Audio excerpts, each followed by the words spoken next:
ಕುಮಾರಸ್ವಾಮಿ ಅವರು ಇದರ preliminary notification ಕೂಡ ಮಾಡಿರಲಿಲ್ಲ. ಕುಮಾರಸ್ವಾಮಿ ಅವರು ಮಾಡಿದ್ದು ಪ್ರಾಜೆಕ್ಟ್ನ ನೋಟಿಫಿಕೇಶನ್ ಅಷ್ಟೇ. ಆಮೇಲೆ ಇದರ ಒಂದು ಮಾಸ್ಟರ್ ಪ್ಲಾನ್ ನಲ್ಲಿ ಇವತ್ತು ರೆಡ್ ಝೋನ್ ಮಾಡ್ಬಿಟ್ಟಿದ್ದಾರೆ ಅಂತ ಅರ್ಚಾಡ್ಕೊಳ್ತಾರಲ್ಲ, it is just a master plan. ಅದನ್ನ ಬದಲಾಯಿಸ್ತಕ್ಕಂಥದ್ದಕ್ಕೆ ಸರ್ಕಾರದ ಅಡಿಯಲ್ಲಿ, ಕಾನೂನಿನ ಅಡಿಯಲ್ಲಿ ಅವಕಾಶಗಳಿದೆ. ತಿದ್ದುಪಡಿ ಮಾಡಿ ರೆಡ್ ಝೋನ್ ಬೇಕಾದ್ರೆ ತೆರವುಗೊಳಿಸ್ಬೋದಾಗಿತ್ತು. ಕುಮಾರಸ್ವಾಮಿ ಅವರು ಅದೆಂಥದ್ದು ಕನಸಿನ ಕೂಸು ನೀವ್ ಯಾಕಪ್ಪ ಆ ಪಾಪದ ಕೂಸು ಹಂಗಾದ್ರೆ ತಲೆ ಮೇಲೆ ಎತ್ಕೊಂಡು ಓಡಾಡ್ತಾ ಇದ್ದೀರಾ? ಕನಸಿನ ಕೂಸು ಅಂದ್ರೆ ಕುಮಾರಸ್ವಾಮಿ ಅವರು ಅಂತ ಕೂಡ ನೋಡಿ, ಕುಮಾರನ್ನ ನಾನು ಜೈಲಿಗೆ ಕಳಿಸಿದ್ರು ಸಂಚ್ ಮಾಡ್ತಾ ಇದ್ದಾರೆ. ಅಲ್ಲ, ಒಂದ್ ನಿಮಿಷ. ಈಗ ಅವರು ಜೈಲ್ಗೆ ಹೋದಂತ ಸಂದರ್ಭದಲ್ಲಿ ಇದೇ ಮಾನ್ಯ ಕುಮಾರಣ್ಣ ಅವರು ಅವ್ರನ್ನ ಜೈಲ್ಗೆ ಹೋಗಿ ಭೇಟಿ ಮಾಡಿ, ಅವ್ರ ತಾಯಿಯವ್ರನ್ನ ಭೇಟಿ ಮಾಡಿ ಧೈರ್ಯ ತುಂಬಿಸ್ಬಂದಂಥದ್ದು ಇದೇ ಸನ್ಮಾನ್ಯ ಕುಮಾರಣ್ಣ ಅವರು. ಆಮೇಲೆ ಮೊದಲನೇ ದಿನವೇ ಒಂದು ಪಾಪ ಅವ್ರು ಹೇಳ್ತಾರೆ ಒಕ್ಕಲಿಗರು ಮುಖ್ಯಮಂತ್ರಿ ಆಗ್ಬಿಟ್ಟಿದ್ದಾರೆ ಅಂತ, ನಮ್ಗೆಲ್ಲ ಹೊಟ್ಟೆ ಕಿಚ್ಚು ಬಂದ್ಬಿಟ್ಟಿದೆ ಅಂತ. ಒಕ್ಕಲಿಗರು ಮುಖ್ಯಮಂತ್ರಿ ಆದ್ರಲ್ಲ ನಮ್ಮ ಸಮುದಾಯದಲ್ಲಿ ಅನ್ನೋದಕ್ಕೋಸ್ಕರ ಮೊದಲನೇ ದಿನ ಕುಮಾರಸ್ವಾಮಿ ಅವರಾಗ್ಲಿ, ದೇವೇಗೌಡರು ಸಾಹೇಬರಾಗ್ಲಿ, ನಿಖಿಲ್ ಕುಮಾರಸ್ವಾಮಿ ಆಗ್ಲಿ, ನಾವು ಅವ್ರಿಗೆ ಅಭಿನಂದನೆ ಸೂಚಿಸುತ್ತೇವೆ. ಅದು ಕೂಡ ಪಬ್ಲಿಕ್ ಡಾಕ್ಯುಮೆಂಟ್. ನಮ್ಮ ಎಕ್ಸ್ ಖಾತೆಗಳಲ್ಲಿ ನಾವು ಅಭಿನಂದನೆ ಸೂಚಿಸಿದ್ದೀವಿ. ಆದರೆ ಒಕ್ಕಲ್ತನ ಮಾಡ್ತಕ್ಕಂಥ ಬಡ ಒಕ್ಕಲಿಗ ರೈತ ಏನಿದ್ದಾರೆ ಅವನ ರಕ್ಷಣೆಗೆ ನಾವು ನಿಂತ್ಕೊಳ್ಬೇಕಾಗಿರ್ತಕ್ಕಂಥದ್ದು ಅದು ಕೂಡ ನಮ್ಮ ಧರ್ಮ ಇದೆ. ಒಬ್ಬ ಒಕ್ಕಲಿಗ ಸಮುದಾಯದಲ್ಲಿ ಮುಖ್ಯಮಂತ್ರಿ ಆಗಿರ್ತಕ್ಕಂಥದ್ದು ನಾವು ಎಷ್ಟು ಅಭಿನಂದನೆ ಸೂಚಿಸಿದೀವೋ, ಒಕ್ಕಲ್ತನ ಮಾಡ್ತಕ್ಕಂಥ ಬಡ ರೈತನ ಜೊತೆನಲ್ಲಿ, ಆ ಬಡ ಒಕ್ಕಲಿಗನ ಜೊತೆಯಲ್ಲಿ ನಿಂತ್ಕೊಳ್ತಕ್ಕಂಥದ್ದು ಕೂಡ ಅಷ್ಟೇ ನಮ್ದೊಂದು ಧರ್ಮ ಇದೆ, ನಮ್ಮ ಕರ್ತವ್ಯ ಇದೆ. ಅದನ್ನು ನಾವು ನಿಭಾಯಿಸ್ತಾ ಇದ್ದೀವಿ ಹೊರತುಪಡಿಸಿ ಈಗ ಬಂದು ಕೂತ್ಕೊಂಡು ಮೀಡಿಯಾ ಮುಂದೆ ಸ್ಕ್ರಿಪ್ಟ್ ಬರ್ಕೊಂಡು ಪರ್ಫಾರ್ಮೆನ್ಸ್ ಕೊಡೋದ್ರಿಂದ ಏನೂ ಬರಲ್ಲ. ನಾನು ಹೇಳಿದ್ನಲ್ಲ, ಎರಡೇ ಪ್ರಶ್ನೆ ಉತ್ತರ ಕೊಡ್ಲಿ. ರಿವ್ಯೂ ಕಮಿಟಿ ಮಾಡ್ತೀನಿ ಅಂತ ಹೇಳಿದವರು ಅವರೇ. ಪತ್ರ ಬರೆದಿದ್ರು ನೋಡಿ, ಇರ್ಲಿ ಆಯ್ತು, ಅದು ಅವರು ಹೈಕಮಾಂಡ್ ಚೆನ್ನಾಗಿ ಗೊತ್ತಿದೆ ಅದ್ರ ಬಗ್ಗೆ. ಈಗ ಒಂದು ಮಾತು ಹೇಳ್ತೀನಣ್ಣ, ಇಷ್ಟೆಲ್ಲ ಚರ್ಚೆ ಮಾಡೋದ್ರಲ್ಲಿ ಪ್ರಯೋಜನ ಇಲ್ಲ.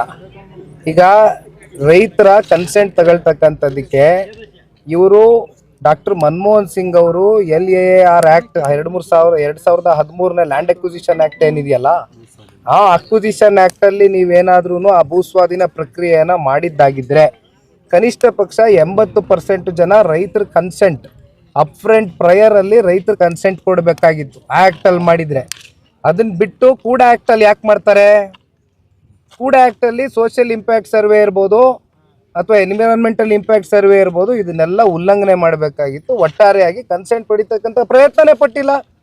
ಕೇವಲ 26 ಹಳ್ಳಿ ಎಷ್ಟು ದಿನ ತಗೊಳುತ್ತೆ ಕನ್ಸೆಂಟ್ ಪಡೆಯೋಕ್ಕೆ? 2 ಪಂಚಾಯಿತಿ ಯಾಕೆ ಬರಲಿಲ್ಲ ಇಲ್ಲಿವರೆಗೂ ಅಧಿಕಾರಿಗಳು? ಎಷ್ಟು ಜನದ ಕನ್ಸೆಂಟ್ ತೊಗೊಂಡಿದ್ದಾರೆ? ಆಯಿತು, ಇಫ್ ಅವ್ರು ಕನ್ಸೆಂಟ್ ತಗೊಂಡಿದ್ದಾರೆ ಅನ್ನೋದಾದರೆ ಅದನ್ನು ಪಬ್ಲಿಕ್ ಡಾಕ್ಯುಮೆಂಟ್ ಆಗಿ ಪಬ್ಲಿಕ್ ಡೊಮೇನಲ್ಲಿ ರಿಲೀಸ್ ಮಾಡಲಿ, ಒಂದು ಶ್ವೇತಪತ್ರ ಹೊರಡಿಸ್ಲಿ. ಅದನ್ನು ನಾವೆಲ್ಲ ನೋಡ್ತೇವೆ ಕಣ್ಣಾರೆ ಎಷ್ಟು ಜನ ಸಹಿ ಹಾಕಿದ್ದಾರೆ ಅಂತ ಕನ್ಸೆಂಟ್.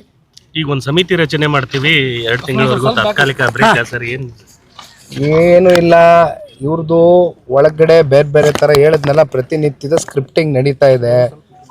ಭಾಳ ಜನ ನಟರು ಒಳಗಡೆ ಇದ್ದಾರೆ, ಇಲ್ಲಿ ಸ್ಕ್ರಿಪ್ಟ್ ಬರೆಯೋರು ಇದ್ದಾರೆ, ಡೈರೆಕ್ಟರ್ಗಳಿದ್ದಾರೆ, ಪ್ರೊಡ್ಯೂಸರ್ಗಳಿದ್ದಾರೆ. ಇಲ್ಲ ಅವಾಗ ಬಂದು ನಟನೆ ಮಾಡಿ ಆಚೆ ಕಡೆ ಹೋಗ್ತಾ ಇರ್ತಾರೆ ಅಷ್ಟೇ ಇವರೆಲ್ಲ.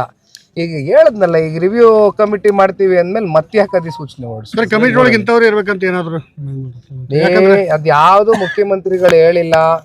ಮಾನ್ಯ ಮುಖ್ಯಮಂತ್ರಿಗಳು ಕಮಿಟಿನಲ್ಲಿ ಯಾರು ಇರ್ತಾರೆ ಅಂತಕ್ಕಂಥದ್ರ ಬಗ್ಗೆ ಇನ್ನೂ ಏನು ಹೇಳಿಲ್ಲ. ಯಾರು ಇರ್ಬೇಕಂತ ವಿಚಾರ ಮಾಡ್ತೀವಿ ಅಂತ ಹೇಳಿದ್ರೆ ಅದಕ್ಕೆ ತಾವೇನಾದ್ರು ಹೇಳುವಂಥದ್ದು ನೋಡೋಣ. ವಿಚಾರ ಅವ್ರು ಮಾಡ್ತೀನಿ ಅಂದಿದಾರಲ್ಲ. ಈಗ ಮೊನ್ನೆ ಅದೇನೋ ಕಾಟಾಚಾರದ ಸಭೆ ಕರೆದು ರೈತರನ್ನ ಅಂತ ಕರೆದು ಕೂರ್ಸ್ ಮಾಡ್ದಂಗೆ ಕಮಿಟಿ ಮಾಡೋದಾದ್ರೆ ಮತ್ತೆ ಕಮಿಟಿಲಿ ಅರ್ಥ ಏನಿದೆ? ಪರ ವಿರೋಧ ಇಬ್ರು ಇರ್ಬೇಕು ಕಮಿಟಿನಲ್ಲಿ, ಸಾಧಕ ಬಾಧಕ ಎರಡೂ ಚರ್ಚೆ ಆಗಬೇಕು. ಸರಿ, ಕೊರಕೆ ವಿಚಾರಕ್ಕೆ ಸಂಬಂಧಪಟ್ಟಂಗೆ ಅಧಿಕಾರಿಗಳು ಯಾವುದೇ ಕಾರಣಕ್ಕೂ ಹೊಡಿಬೇಡಿ, ಹೊಡೆದಿದ್ರೆ ನನಗೆ ಹೊಡೀರಿ ಅಂತಂದು CM ಅವರು ಹೇಳಿದ್ರು. ಈಗ ಸರ್ ನಿನ್ನೆ ಏನಾಗಿದೆ, ಈಗ ಮೊನ್ನೆ ಆದಂಥ ಘಟನೆ, 2 ದಿನದಿಂದ ಆದಂಥ ಘಟನೆ, ನಾನು ಇಲ್ಲಿ ಬಂದ್ಬಿಟ್ಟಿದ್ದೆ ಕಲಬುರಗಿಗೆ. ಹಾಗಾಗಿ FIRಗಳು ದಾಖಲೆ ಮಾಡ್ತಾರೆ. FIR ಯಾರ ಮೇಲೆ ದಾಖಲಾತಿ ಮಾಡಿದ್ದಾರೆ ಅಂದರೆ 10 ಜನದ ಮೇಲೆ FIR ಹಾಕಿದ್ದಾರೆ. ಆ 10 ಜನದಲ್ಲಿ 5 ಜನ ಮಹಿಳೆಯರು. ಅದರಲ್ಲಿ 3 ಜನ ಇಲ್ಲವೇ ಇಲ್ಲ, ಎಲ್ಲಿ ಫಿಸಿಕಲಿ ಅಲ್ಲಿ ಇಲ್ಲವೇ ಇಲ್ಲ, ಪ್ಲೇಸಲ್ಲೇ ಇಲ್ಲ. ಅಂಥವ್ರ ಮೇಲೆ FIR. ಎಲ್ಲಿ ಹೊಡಿಯೋಕ್ಕೆಲ್ಲಿ ಸಿಗ್ತಾರೆ? ಯಾರಿಗೆ ಹೊಡಿತಾರೆ? ಪಾಪ ರೈತರು ಬಂದು ಕೂತ್ಕೊಂಡು ಚರ್ಚೆ ಮಾಡಿ ಇದನ್ನು ಸೌಹಾರ್ದಯುತವಾಗಿ ಬಗೆಹರಿಸ್ಕೊಂಡ್ರೆ ಎಲ್ಲ ಉತ್ತಮ. ಆದರೆ ಈಗಲೂ ಇದನ್ನೇ ಮಾಡ್ಕೊಂಡು ಹೊರಡೋದಾದ್ರೆ ನಾವು ಕೈ ಕಟ್ಕೊಂಡು ಕೂರಕ್ಕಾಗಲ್ಲ. ಕಾನೂನಿನಡಿಯಲ್ಲಿ ಅವಕಾಶಗಳಿದೆ. ನಾವೇನು ಮಾಡ್ಬೇಕು, ರೈತರ ಜೊತೆ ಹೋರಾಟ ಮಾಡ್ತೀವಿ, ಆನ್ ಗ್ರೌಂಡು ಮಾಡ್ತೀವಿ, ಲೀಗಲ್ ಬ್ಯಾಟಲು ಮಾಡ್ತೀವಿ. ನೀವು ಸಣ್ಣ ಆಗ್ಬೇಕಲ್ವಾ? ಅದು ಒಂದು ಉತ್ತಮ ಆಹಾರದಿಂದ ಸಣ್ಣ ಆಗ್ಬೇಕಲ್ವಾ? ಪ್ರತಿದಿನ ನಮ್ಮ ಜೀನಿ ಸ್ಲಿಮ್ ನ ಯೂಸ್ ಮಾಡಿ ಯಾವುದೇ ಸೈಡ್ ಎಫೆಕ್ಟ್ ಇಲ್ದಂಗೆ ನೀವು ಸಣ್ಣ ಆಗ್ತೀರಾ.